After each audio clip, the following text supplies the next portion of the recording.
This is a range test for the Onewheel GT-S Series, the electric board that's under my feet. In the bottom right, we have the Onewheel app. It shows how fast we're going, how far we've traveled, and the current battery percentage. For this test, the big question is how far can I go before I run out of battery? And the answer to that question depends on many different factors. But before I list those factors, it may be interesting to note that this $3,200 board is rated to get between 16 and 25 miles of range before you'll need to plug it into the wall and charge it. I've tested this range once before, and I'll tell you, I did not even hit the lower end of that. Couldn't get 16 miles out of the board. We'll see what happens this time. Range is important to me because more than a few times I've been out riding and I've run out of battery. And in those cases, you have to either find your way out to the street and catch an Uber, or sometimes you're somewhere where a car can't access you. And in that case, you have to do the walk of shame, carrying the big, heavy 33-pound board in this case. It's not fun. I wouldn't wish it on an enemy. And hopefully for this ride, I don't have to take a walk of shame at all. Now you might say, Don, why don't you just bring your charger with you? Well, for the chargers, you have the home charger that's included in the box. And for this specific Onewheel, it is rated to get you from 0 to full in 150 minutes. Then there's the optional hypercharger. It costs $230, and it's much larger, just a physically larger brick, but it can reduce that charge time from 150 minutes to 80 minutes, which is a significant improvement.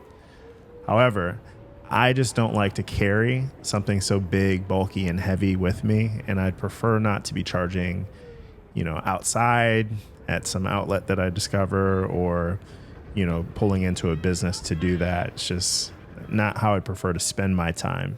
So I like to take trips where I can get the entire round trip done, from home to wherever I'm going and back. And so I need to know what this range is for the GT-S Series so I know what to expect out of this board. One of the really cool things about this board is the high top speed. And so here you're going to hear me hit haptic buzz.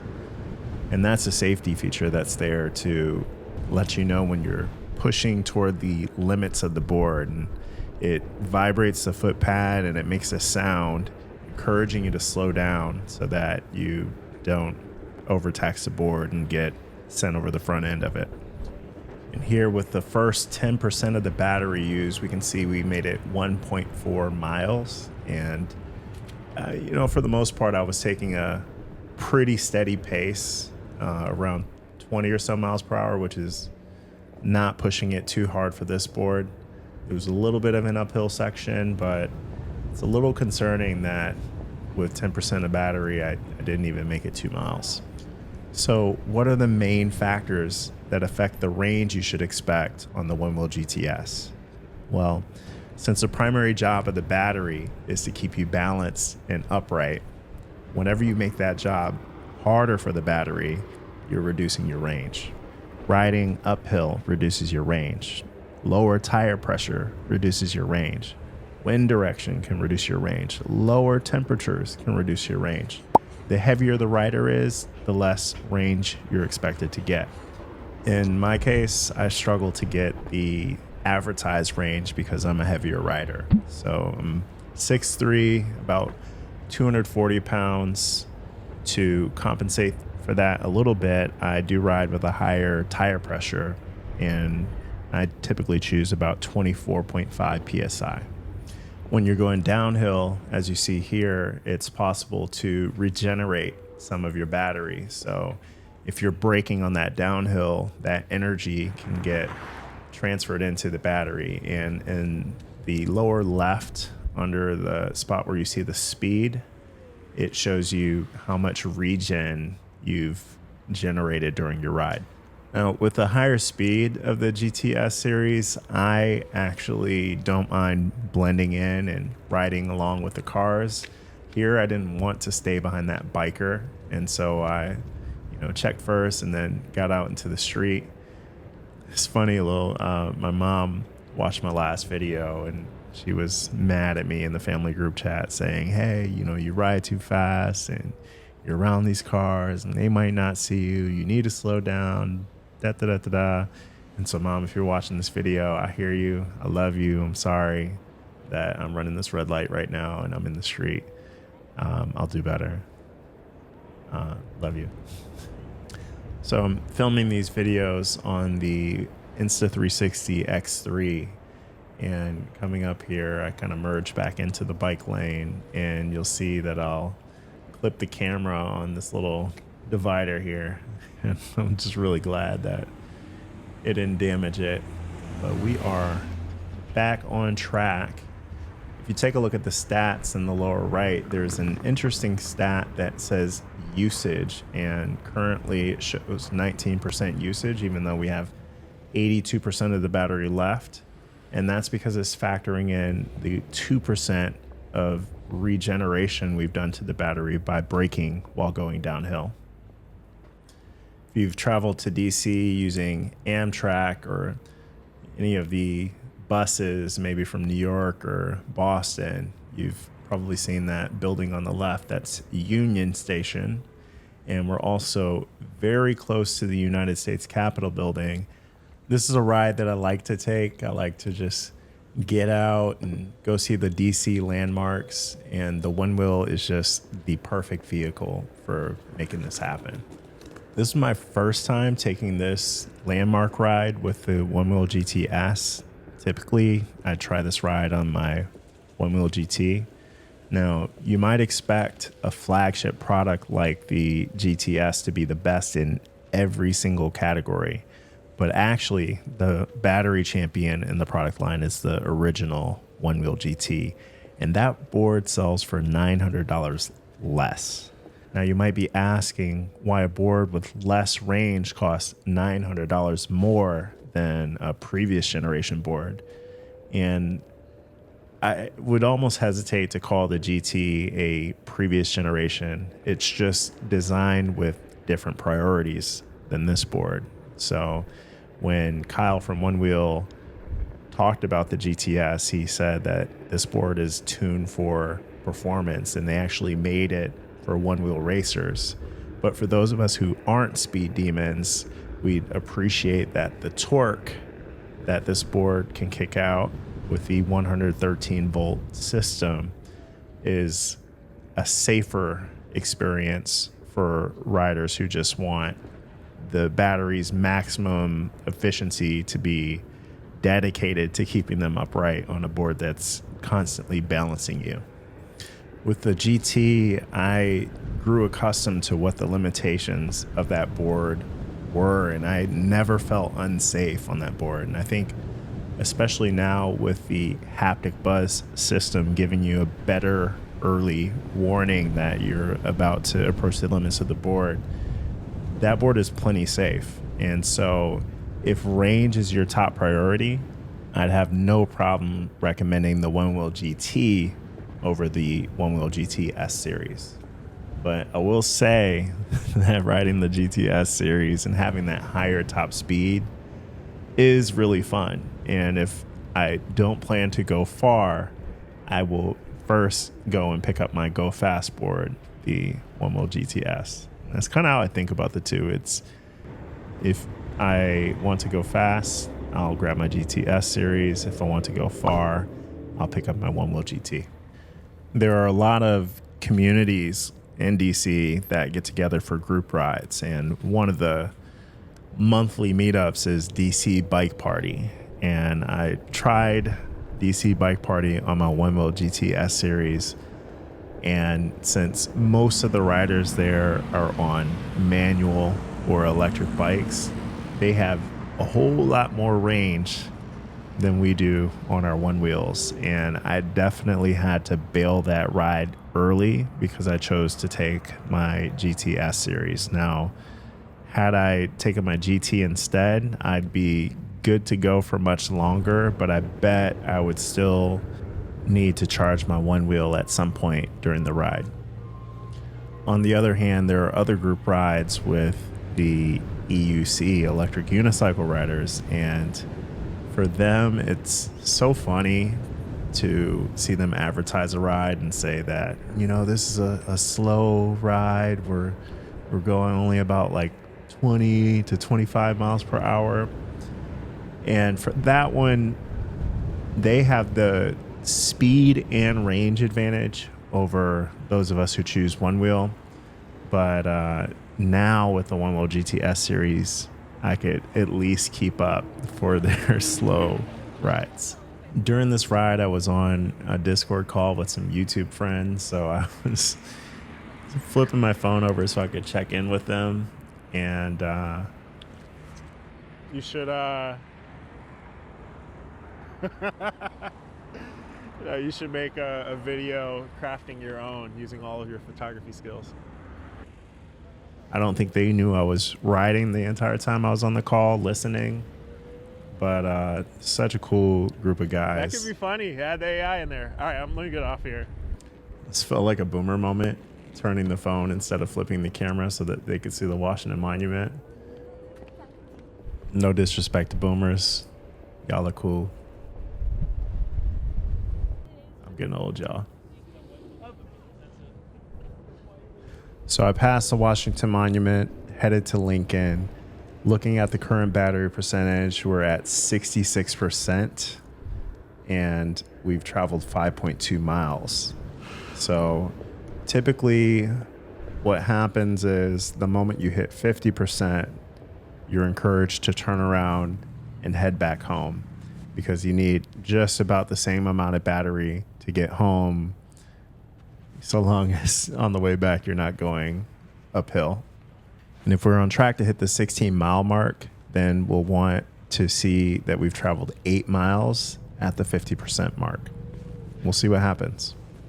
So the stock Onewheel GT-S Series comes with lowboy foot pads installed.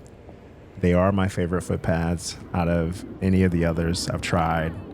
I've had the flat kicks on my board, of course the stock Onewheel GT foot pads. I've had the Love Hump, and out of all of them, the lowboys are my favorite. They sit 5 millimeters lower, and that it gives your foot the experience of kind of being inside of a cup. And that helps you feel locked in, which is especially nice when you're going at higher speeds. The lowboy foot pads are available for sale separately. So these are foot pads you can install on a standard Onewheel GT. And maybe in the future, I'll get some for that board. So it was my target to make it here to Lincoln Memorial. And so let's take a look at the battery stats. 59% battery left. I just rode to Lincoln Memorial from home. And then there's Washington Monument back there. All right, I'll see y'all. FollowDon! Oh my God, I'm your biggest fan! Oh, Javier on the 2 Swift. What are you filming out here? What's up, peoples? Chilling, man. Yo, I'm kind of doing a GTS range test. Cold weather range test. Cold weather. Oh range my test. gosh. Yeah. I'm mic'd up, baby. I'm live. So it's a beautiful day in DC. It's like 50, high 40s outside right now, and we're chilling. No pun intended. You see that even in the wintertime, still popping, still got tourists out like it's summertime, and but in the summertime it's like 7 times this, maybe 10 times this many people. But yeah, bumped into my good friend Don. Riding my 2 Swift, loving it to death. I've test driven the GTS. It was cool. It was cool. Yeah, man, I ain't got nothing else to say. Hope all is well with y'all. Y'all take it easy. Filming this thing for 2 Swift and I can't find my damn selfie stick. I have a bunch of shorter ones if you want to borrow something. Woo! Wow. Activation problem in the cold. Oh. Wow. All right, hold on a second here, buddy. Don't play me like that. People ask about the activation sensitivity of the lowboy foot pads, and you see here I had an issue getting it started. All right, we're connecting again. All right, here we go. Feel my foot. It's on here. Oh, there you go. All right. All right, get out of here. Good to see you, bro. Good seeing you too, Don. Yeah. One of the things you can do in the app to compensate for this is go into custom shaping and turn on single zone activation. And with that, only one side of the sensor needs to feel your foot in order to activate and start riding. A little haptic buzzy. That was the second time during this ride where I hit haptic buzz at around 24.9. I had battery, I would climb the grass there. We had a little fun. But we have to conserve.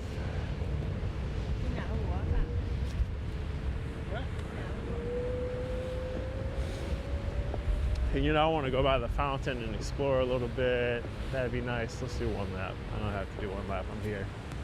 Hopefully we get home. Hopefully we get home with the available battery. I really do feel like once haptic buzz hits and the foot pad's vibrating, I don't want to push it any further on this board. Running out 25 just doesn't seem feasible at all. And it feels irresponsible to go above that speed for me. It's beautiful. Beautiful, beautiful, beautiful. That's it. Also standard on the Onewheel GT-S Series is the GT-S Series Performance Treaded Tire. And I think it's a great pairing for a board that goes 25 miles per hour because with the 7-inch width, it rides as a very stable tire, but it has enough curve to it to feel nimble when you're turning. And so I really enjoy it. I think it's a great pairing. My favorite tire experience may still be with the Enduro tire. However, I wouldn't be in a rush to switch out and move from a performance treaded to an Enduro. Points to the Enduro for being quieter, and it definitely had like a softer compound, so it just felt better to ride on. And then one negative for the Enduro is just that once you got on the edge, it did feel a little tippy in comparison to the S Series Performance Treaded. So overall, I think it's a great pairing for this board, and it's a great stock tire experience. As we made it to the Washington Monument, we hit our 50% mark on the battery. And you see it reset our trip length because I had to power cycle the board to get my foot pad to activate earlier in the ride. But we are not quite on track for hitting the 16 miles at this stage. Before we shut off the board, we were at 6.2 miles, so we can add our 1.6 miles on top of that to figure out where we are now with just 47% of the battery left over. Once I get that 50% warning, I know that I'm kind of on notice, and it limits my desire to explore. You know, sometimes when you're out riding, you'll just see something that looks cool off in a certain direction that you didn't expect to travel in during your ride when you're planning for your ride. And your ability to branch off and take on those little side quests are more limited when you're low on battery. So my range anxiety in the winter starts at around 30%.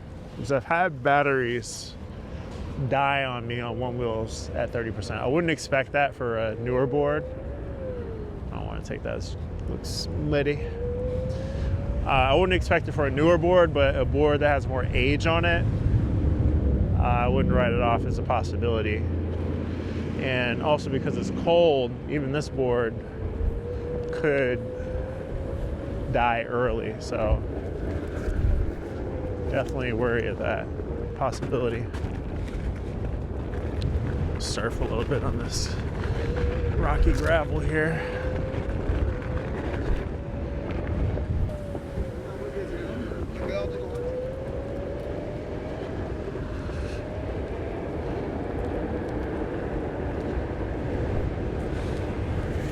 Take y'all in front so we get a few things to look at. Look at me. Let's go this way. So now we're going uphill. This is gonna kill some batteries. Speeding up uphill. Some pedestrians here. Let's take this tight left. German Shepherd. There we go. Hook this on the right. Okay.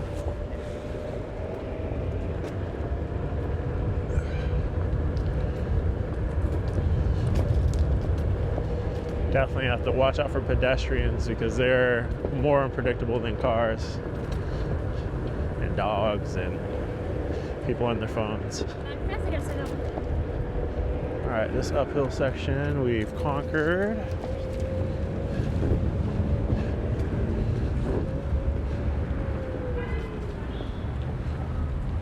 All right, got some time at this light.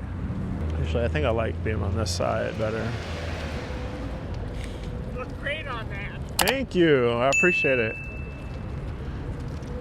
Have a good evening.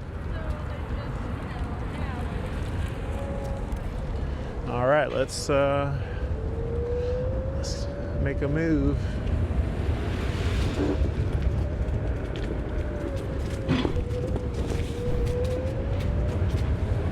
People might be getting off of work soon, so traffic might increase. Foot and car traffic.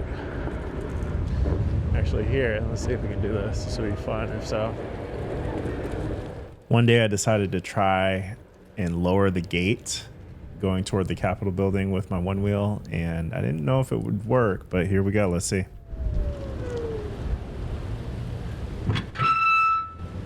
Yep. Just so you know, your Onewheel can do that.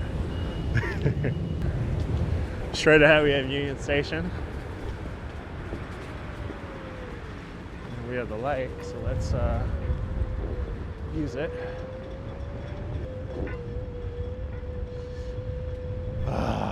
Taking another detour. This is bad for a battery here, but it's like the stuff you want to do when you're out riding. You want to take detours. It's bumpy, chunky. Drop it in. Wow. You want to do stuff like this, you know?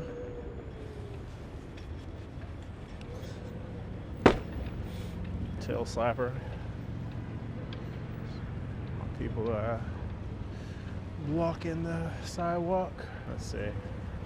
Maybe we can get in. When the Onewheel GT was originally marketed, the launch event was called Uncharted. And I get it now, you know. You may go out and you see more than you would have seen before. You're covering more of the map. You're going out further. So the story of the Onewheel GT was a story about range and what that does for allowing you to explore. Here we go. All right. I think it's time where we can fire up the Unit 1. I think my range anxiety is active. It's like you have less battery to even push for keeping you upright. It was starting to get dark, so I turned on the lights on my helmet and my backpack. Here we go. Put this down right here.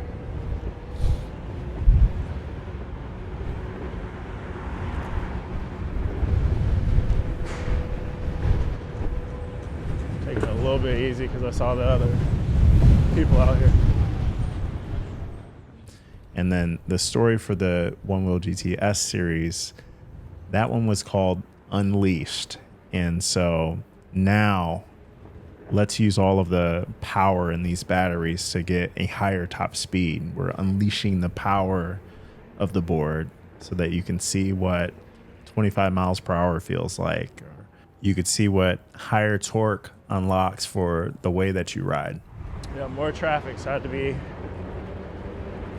careful. I can't really push like I like to.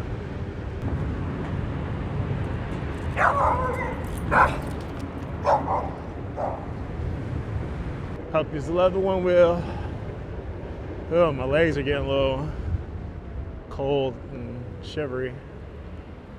I don't know how cold it actually is right now, but it's cold. I'm wearing long johns. I should be less shivery, but shake a leg. And with the battery at 30%, we've traveled just over 10 miles now. Usually take it slow here because there's so much happening at that intersection. Can't just hit the corner at speed.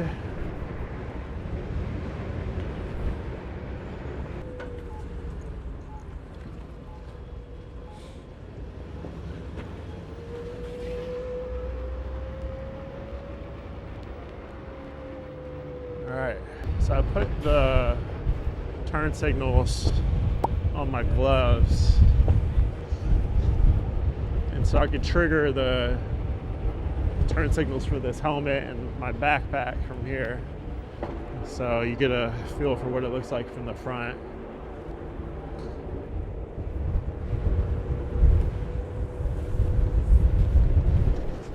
And here, let's show you from this side.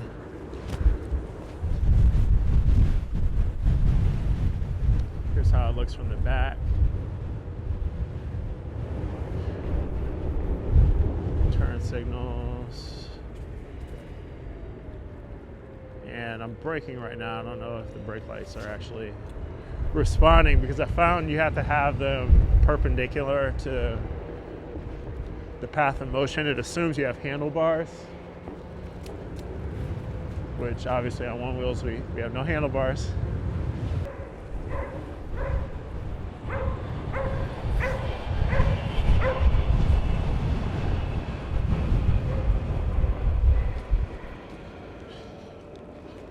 Alright, so we're back.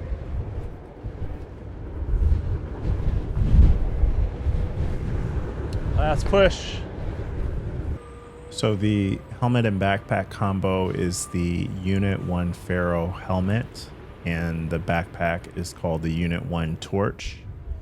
And the Torch app allows you to synchronize the turn signals and the experience that you get when you pair the remote with the helmet and backpack solution. Now, the thing I found is the algorithm for brake lights is dependent on you having handlebars and handlebars that are perpendicular to your path of motion. I actually tested the Ferro with the remote pretty extensively, and I noticed that when I'm using the remote on handlebars that are angled, the brake lights don't work properly. And then, of course, for one-wheel riders, since we don't have a fixed position that the remote can sit, it also messes with the algorithm. And this is something that, though I've seen other one-wheel YouTubers cover the Ferro system, I haven't heard any of them mention this. That said, I recommend a helmet that does have lights, especially in the winter months where it gets darker sooner. Having an active safety system, and active in this context meaning drivers can see you because they see the lights on your helmet, or in this case, the backpack as well. Those things are benefits, and I absolutely recommend it as a safety measure when you're riding at night. Unit 1 does run frequent discounts, and they did give me a discount code to share with you. So if you're buying on their site, you could type FollowDon, and you'll get discounts on the Torch. You'll get discounts on the Ferro. They have an upcoming new helmet called the Aura, and all of those things you can get on discount if you use code FollowDon, and I'll put that in the description so you can check it out. Checking back in on the battery, we are in the home stretch and at 14% on the battery. That 5.7 miles that you see we've traveled so far, you'd want to add to the 6.2 miles that we rode to Lincoln. And so we're hitting just above 12 so far. And I really don't like riding my battery this low. It gives me anxiety to look down and see the little yellow on the light pad on the front. go. And we see that that's there now. We have the low battery warning yellow on the front foot pad.